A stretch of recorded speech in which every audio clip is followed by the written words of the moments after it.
Good morning students. आज से हम अपना नया चैनल स्टार्ट कर रहे हैं और जिसका नाम है केमिस्ट्री दैट इंस्पायर्स। मतलब कि आप इस चैनल में जब केमिस्ट्री पढ़ेंगे तो आपको केमिस्ट्री से आप बहुत इंटरेस्ट लेंगे, क्योंकि आपके हर एक कॉन्सेप्ट्स को यहाँ पे हम क्लियर करते हुए चलेंगे। सो ग्रेजुअली जैसे आप पढ़ेंगे तो आपको लगेगा कि आपको केमिस्ट्री पर कॉन्फिडेंस आ रहा है और यू स्टार्टेड enjoying केमिस्ट्री। ठीक है, तो इसमें हम अपने इस चैनल में class 9th 10th 11th and 12th NCERT को कवर करेंगे केमिस्ट्री। ठीक है, तो पहले हम स्टार्ट करते हैं अपने क्लास 10th का पहला chapter, chemical reactions and equations.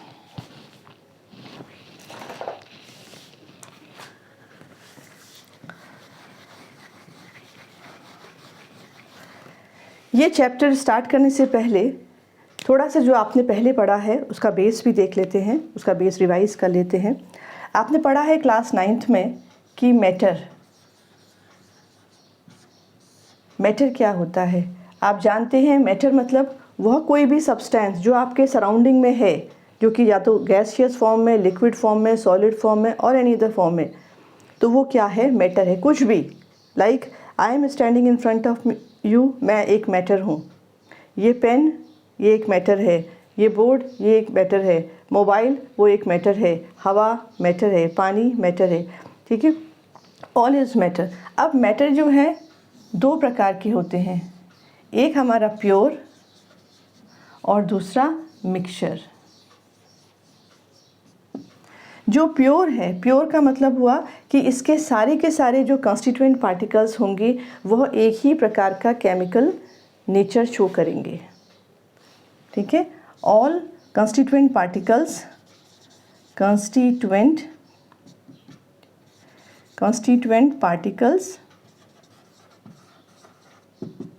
shows same chemical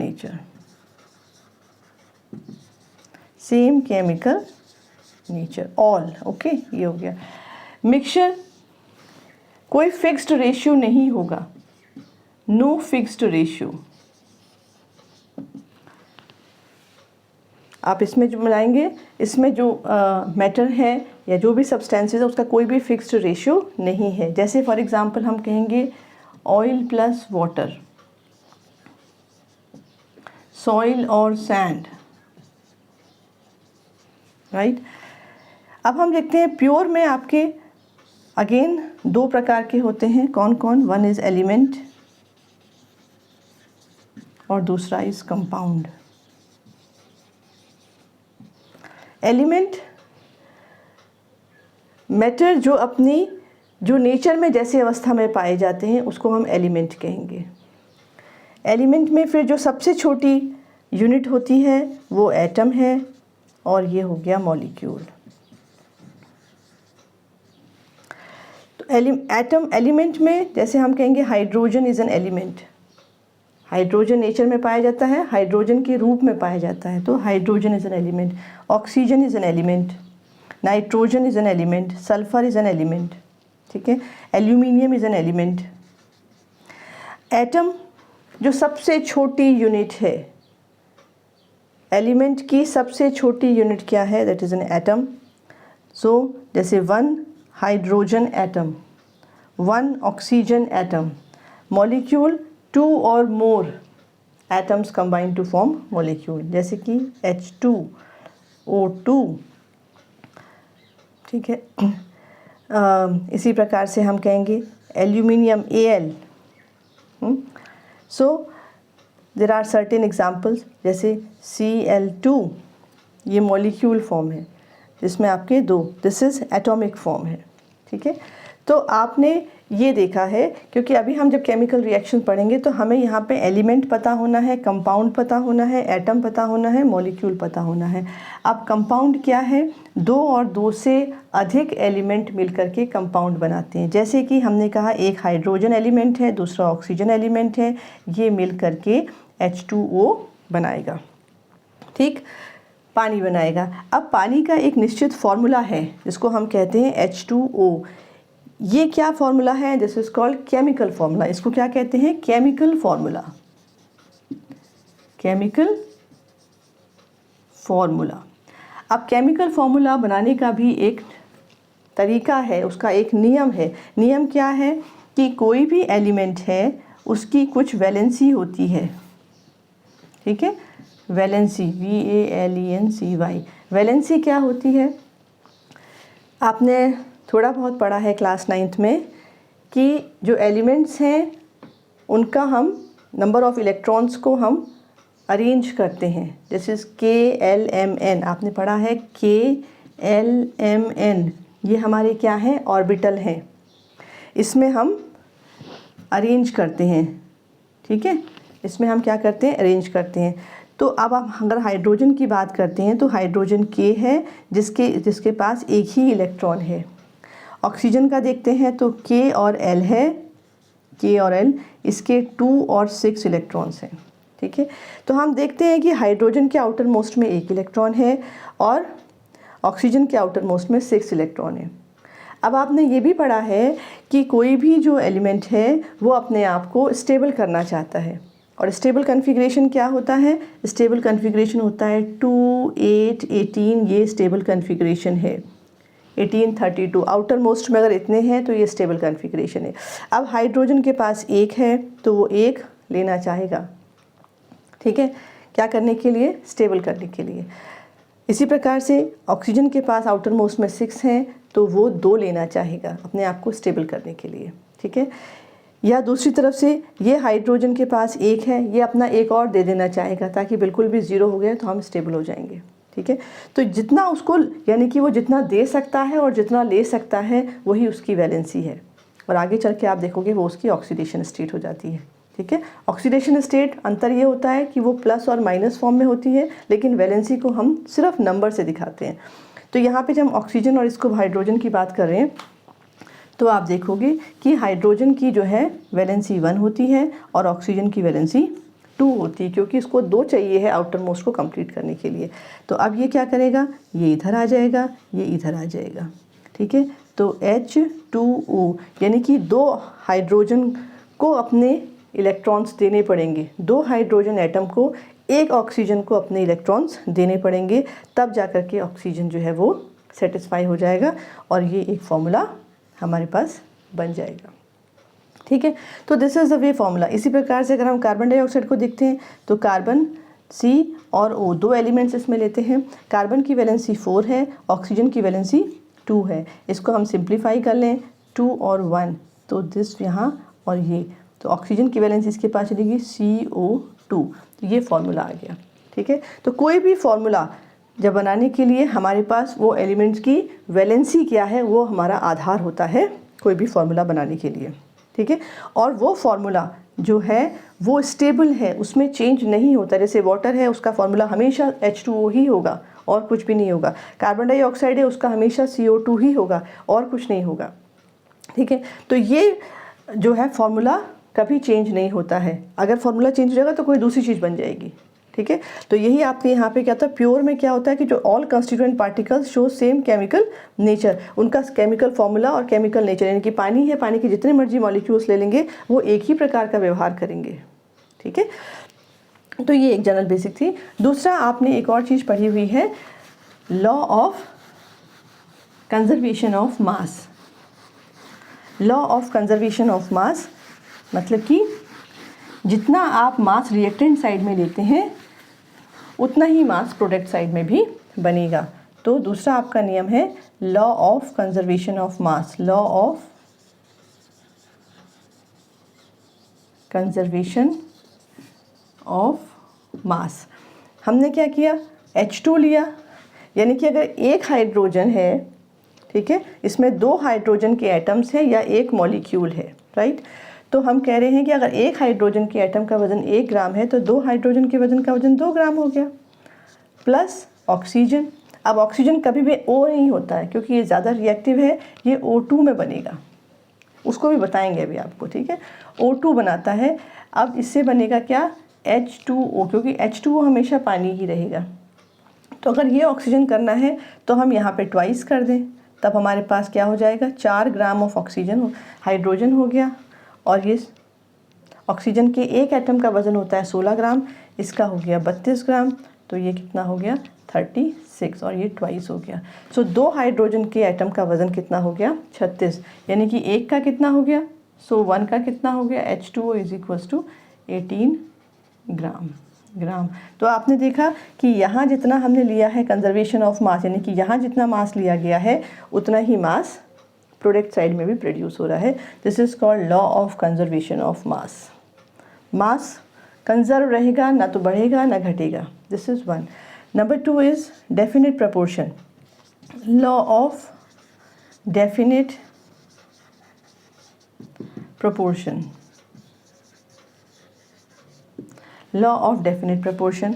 इसमें आपने देखा हम क्या कर रहे हैं कि हाइड्रोजन है, ठीक है, प्लस ऑक्सीजन लेते हैं तो क्या बनता है H2O बनता है, ठीक है। यानी कि हम अगर यहाँ पे हम 1 ले रहे हैं तो इसको हमें आधा करना पड़ेगा, ठीक है। जब हम 1 वॉल्यूम ऑफ हाइड्रोजन लेते हैं तो हमारा आधा वॉल्यूम ऑफ ऑक्सीजन लेना होगा, और तब हमारे पास 1 वॉल्यूम ऑफ H2O बनेगा। या आप इसको ऐसे ले लो, 1 मोल कर लो। आपने मोल पढ़ा है, क्या होता है मोल? मोल जो है यूनिट है, SI यूनिट है टू मेज़र द सब्सटेंस। आप ये भी जानते हैं कि 1 मोल में कितना 6.023 इंटू 10⁻23 एटम्स, मॉलिक्यूल्स और आयन्स जो आप ले रहे हो वो होता है। तो हम चाहे तो, और एक वॉल्यूम अगर कांस्टेंट टेम्परेचर एंड प्रेशर है तो उस वॉल्यूम में सेम नंबर ऑफ मोल्स होते हैं, ठीक है। तो यहाँ पे क्या आधा हो जाएगा, यानी कि 6.023, यानी कि हाफ मोल उसमें लिया गया है, यानी कि हाफ ऑफ 6.023 इंटू 10⁻23। जब हम इसका यानी कि 1:1/2 लेते हैं तो हमारे पास 1 मोल ऑफ H2O बनता है। इसको हम अगर दूसरा कर लें, यहाँ पर अगर हम 2 जैसे ऊपर वाला किया है 2:1 करते हैं तो हमारे पास 2 मोल्स ऑफ H2O बनता है। तो डेफिनेट प्रपोर्शन है। तो लॉ ऑफ कंजर्वेशन ऑफ मास और डेफिनेट प्रपोर्शन आप देखोगे कि जुड़े हुए हैं। डेफिनेट प्रपोर्शन मतलब उतना ही चाहिए हमें कोई नया कंपाउंड बनाने के लिए जिसका कि फॉर्मूला एक निश्चित है, स्पेसिफिक है, वो फॉर्मूला चेंज नहीं होगा। इसी प्रकार से लॉ ऑफ कंजर्वेशन ऑफ मास। तो ये 2 बेसिक चीज़ें थी। एक तो हमने देखा कि मैटर में जो प्योर है और वो मिक्सचर है। दूसरा आपने देखा कि एलिमेंट्स होते हैं, एलिमेंट और कंपाउंड्स होते हैं। एलिमेंट में फिर हमारे पास एटम्स और मॉलिक्यूल्स हो जाते हैं। एटम सबसे छोटी इकाई है और 2 या 2 से अधिक एटम मिलकर के मॉलिक्यूल बनते हैं, और 2 या 2 से अधिक एलिमेंट मिलकर के कंपाउंड बनते हैं। एलिमेंट जो है वो प्योर फॉर्म है। प्योर फॉर्म का मतलब ये हुआ कि वह सब्सटेंस जिसके कंस्टिट्यूएंट्स, सभी constituents same chemical nature show करेंगे, ठीक है। जैसे पानी है, पानी एक कंपाउंड है, H2O इज़ अ कंपाउंड। उसके सारे H2O के जितने भी कंस्टिट्यूएंट पार्टिकल्स है जहाँ जहाँ पे भी हैं वो एक जैसा व्यवहार करेंगे, ठीक है। जबकि मिक्सचर है, मिक्सचर में आपका किसी भी प्रपोर्शन में वो हो सकता है, कहीं ज़्यादा हो सकता है, कहीं कम हो सकता है, तो कोई डेफिनेट फिक्स रेशियो नहीं है। तो ये थोड़ा सा एक आपका बेसिक था। अब हम आ जाते हैं अपने चैप्टर में। आपका chemical nature and equations class 10 का चैप्टर है। इसमें आप देखोगे कि जो हमारी डेली लाइफ की एक्टिविटी होती है, जैसे कि हम गर्मियों में ख़ास तौर से जो दूध है अगर हम बाहर रख देते हैं तो वो फट जाता है, ठीक है। आयरन है, हमारा कोई भी बाहर आयरन की चीज़ें रखी हैं तो उसमें रस्ट लग जाता है। दूसरी बात ये है कि आपका खाना है वो पक जाता है। तो ये सब क्या हो रहा है, आप देख रहे हैं कि इसका चेंज हो रहा है, यानी कि जो कंपोजिशन है वो भी चेंज हो रही है। जब दूध था, ठीक है, उसके बाद वो फट गया तो उसमें जो है एसिडिक फॉर्म ज़्यादा आ गया, यानी कि उसका कंपोजिशन चेंज हो गया, ठीक है। इसी प्रकार से जो रस्ट है, यानी कि आयरन है, पहले आयरन था Fe है, फिर वो रस्ट बन गया तो उसका फॉर्मूला चेंज हो गया, यानी कि वो एटमॉस्फेरिक जो स्टीम है या वेपर्स है उससे रिएक्ट करके वो Fe3O4 उसका कंपोजिशन चेंज हो गया। तो ये जो कंपोजिशन चेंज हो गया है इसको हम कहते हैं केमिकल चेंज, ठीक है। तो आपने ये भी पढ़ा है मैटर में कि 2 प्रकार की चेंजेस हैं। एक आपका फिज़िकल चेंज है, और दूसरा केमिकल चेंज। फिज़िकल चेंज जो हमारे फॉर्म में होता है, जैसे लिक्विड से सॉलिड, लिक्विड से सॉलिड बन गया, सॉलिड से गैस में बन गया, ठीक है। सो ये this is a physical change. इसके बाद डेंसिटी में चेंज हो जाना, ठीक है, मेल्टिंग पॉइंट, बॉइलिंग पॉइंट में चेंज हो जाना, सॉल्युबिलिटी में चेंज हो जाना। तो ये क्या है, फिज़िकल चेंज है। केमिकल चेंज उसकी कंपोजिशन में चेंज हो जाना। कंपोजिशन मतलब उसके जो जिससे वो बना है कोई नई चीज़ बन जाना, दैट इज़ केमिकल चेंज, ठीक है। अच्छा, फॉर्म में भी चेंज हो जाता है, यानी कि अगर लिक्विड है तो वो गैसियस फॉर्म में हो जाएगा। टेम्परेचर में चेंज होना, ठीक है, एक्सेट्रा। तो फिलहाल आप ये ध्यान रखिएगा कि केमिकल चेंज में जो मेन चीज़ है वो उसके कंपोजिशन में चेंज हो जाता है, यानी कि एक नई चीज़ बन के आ जाती है। तो आपकी कुछ एक्टिविटीज़ दी हुई हैं, उसको हम और लेकर के चलते हैं ताकि ये चीज़ें हमें और बेटर समझ में आएंगी। अब पहली एक्टिविटी है 1.1 एक्टिविटी जो आपकी दी हुई है। एक्टिविटी 1.1, इसमें क्या दिया गया है कि मैग्नीशियम, आप मेटल है, मैग्नीशियम इज़ अ मेटल, कहाँ पर आता है, ये आपका सेकंड ग्रुप में आता है। इधर से हम देखते हैं तो सेकंड ग्रुप में मैग्नीशियम को जब ऑक्सीजन के साथ रिएक्ट करते हैं, ऑक्सीजन कभी ऐसे नहीं होगा, ऑक्सीजन हमेशा 2 में होगा क्योंकि ऑक्सीजन काफ़ी रिएक्टिव है, तो वो ऐसे एलिमेंटल स्टेट में अपना नहीं पाया जाएगा। ये है, तो ये क्या बन जाएगा, MgO। ये फिर बैलेंस नहीं है क्योंकि यहाँ पे हमने क्या पढ़ा, लॉ ऑफ कंजर्वेशन ऑफ मास। यहाँ पे 1 है, यहाँ पे 2 है, तो हमें बैलेंस करना होगा। तो इसको हम अगर आधा कर देते हैं, ठीक है, तो ये 1 बन गया, अब ये बैलेंस हो गया। तो ये क्या है, मैग्नीशियम ऑक्साइड, मैग्नीशियम ऑक्साइड, जो कि क्या है, वाइट कलर का है। अब एक्टिविटी में क्या कहा गया है कि आपने मैग्नीशियम का रिबन लिया, उसको टोंग से पकड़ करके पहले उसको साफ़ कर लिया ताकि कुछ भी डस्ट और इम्प्योरिटी तो नहीं है।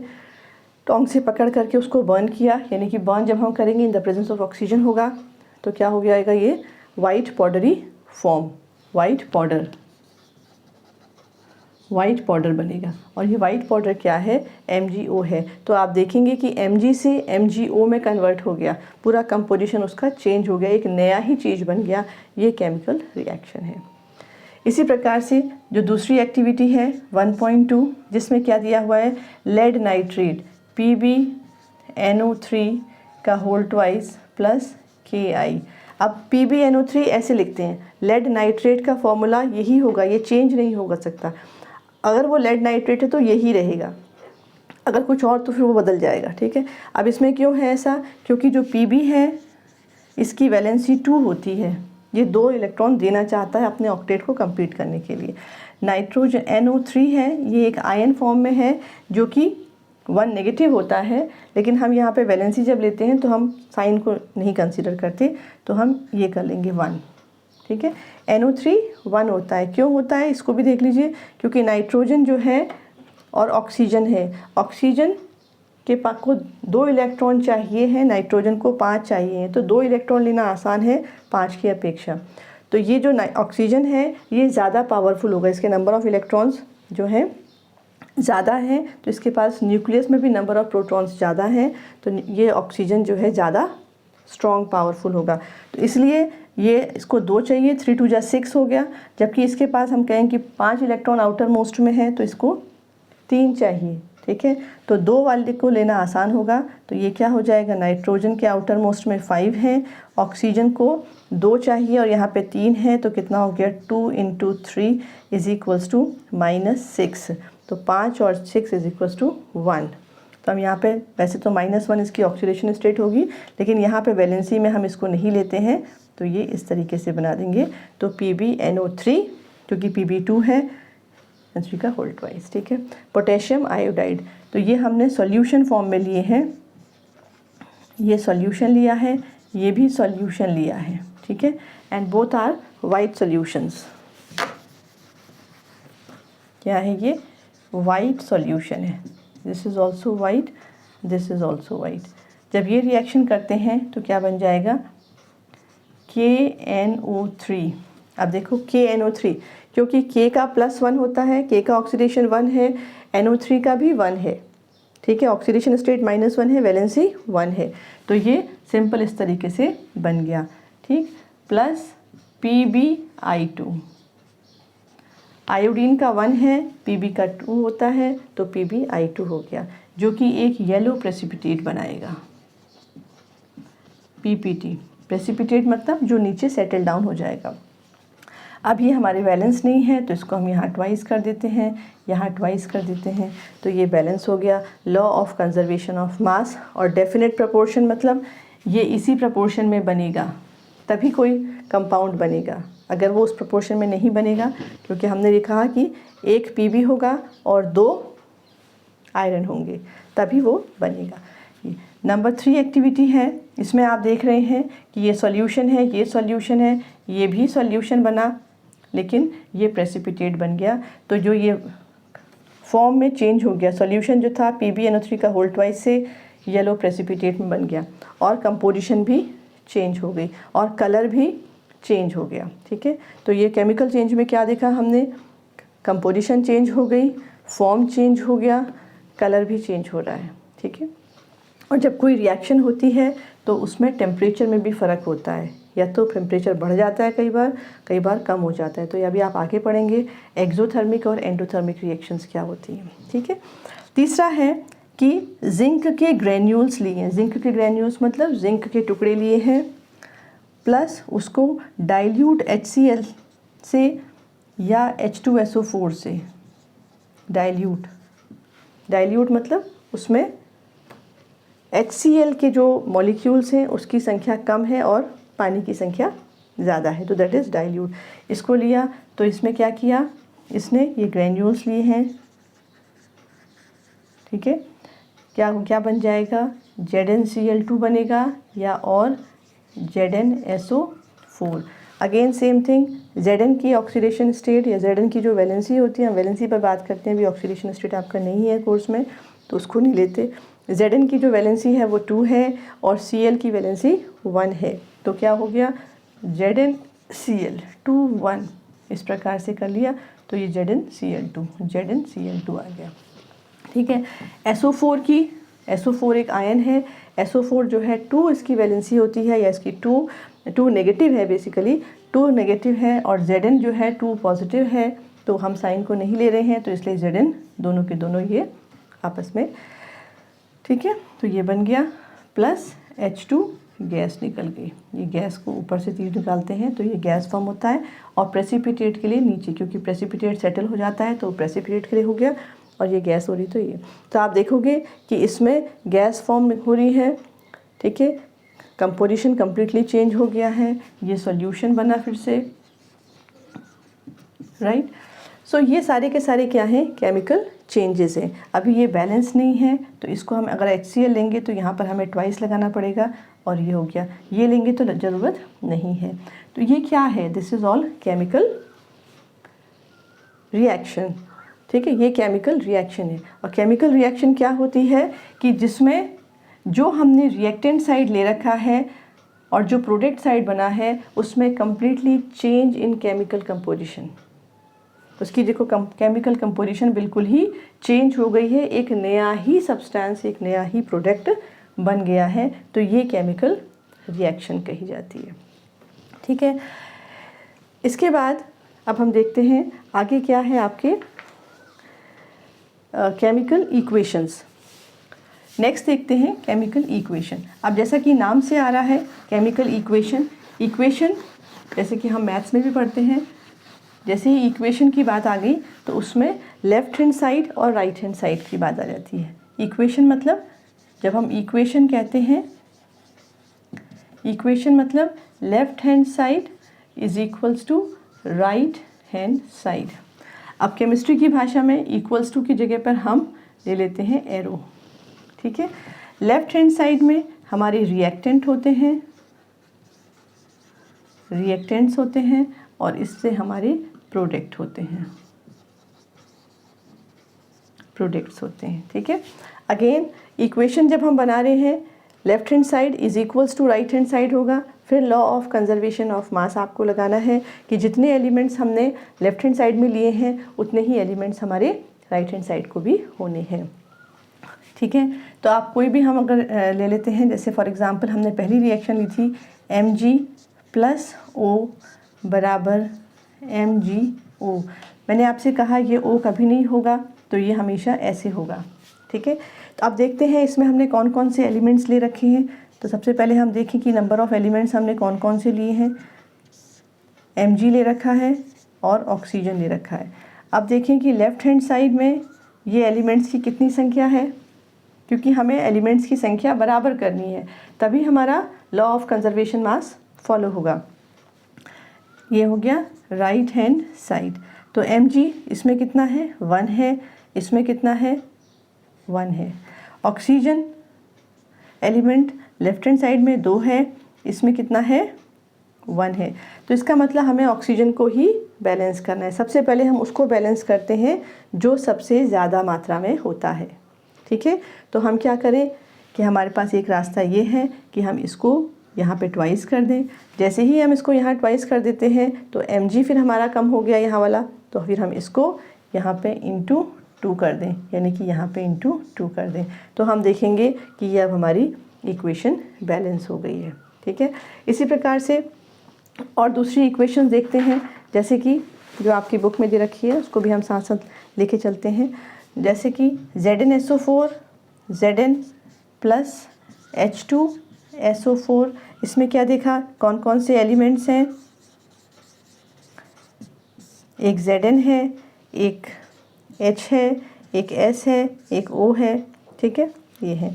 तो लेफ़्ट हैंड साइड पर कितना है और राइट हैंड साइड पर कितने हैं। Zn, अच्छा बनाया नहीं, ये बन गया ZnSO4 + H2 gas. ZnSO4 solution का काम करेगा, H2SO4 इज़ अ सॉल्यूशन। ये कॉन्सनट्रेटेड सल्फ्यूरिक एसिड या डाइल्यूट सल्फ्यूरिक एसिड अगर हमने जो भी ले रखा है, लेकिन वो सॉल्यूशन में होगा। Zn कितने हैं, 1 है, यहाँ भी 1 है। S कितना है, H2 कितना है, हाइड्रोजन, हाइड्रोजन यहाँ भी 2 है, यहाँ भी 2 है। सल्फ़र यहाँ भी 1 है, यहाँ भी 1 है। ऑक्सीजन यहाँ भी 4 है, यहाँ भी 4 है, यानी कि ये रिएक्शन ऑलरेडी बैलेंस्ड है, इसको हमें कुछ नहीं करना है। ठीक है, एक एग्जांपल और लेते हैं।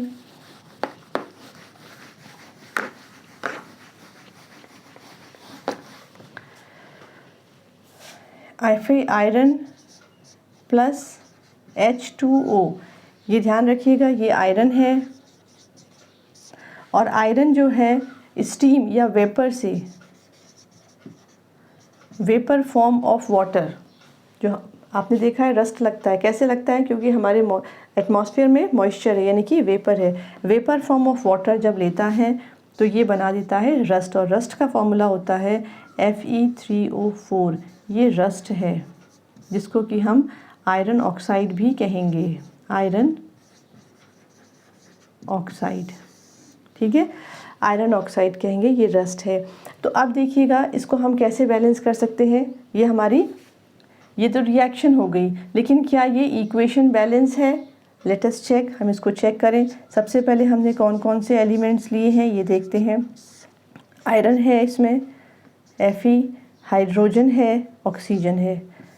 ठीक है, लेफ़्ट हैंड साइड पे कितना है और राइट हैंड साइड पे कितना है। ये 1 है, लेकिन यहाँ राइट हैंड साइड पे ये 3 हो गया है। फिर उसके बाद हाइड्रोजन यहाँ 2 है, H2 यहाँ भी 2 है। ऑक्सीजन यहाँ 1 है, ऑक्सीजन यहाँ 4 है।